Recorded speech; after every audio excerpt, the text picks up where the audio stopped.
ఆ చెట్టు పూర్తిగా ఎండిపోయి ఒక్క పచ్చని ఆకు కూడా లేకుండా వాడిపోయినట్టుగా ఉంది. ఒక పువ్వు లేదు, ఒక ఫలం లేదు. మళ్ళీ అంటే స్థితిని ఎవరు బాగు చేస్తారు? గవర్నమెంట్ బాగు చేయగలదా? ఎవరు బాగు చేయలేరు.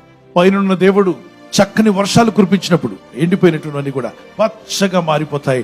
చక్కని చెట్టుగా అది మారిపోతుంది. దాని నిండా కూడా ఆకులతో నిండిపోయి చక్కని ఫలాలు కలిగిన చెట్టుగా మారుతుంది. ఎండిన స్థితి నుండి జీవము కలిగిన స్థితిలోకి మార్చింది ఎవరు? దేవుడే.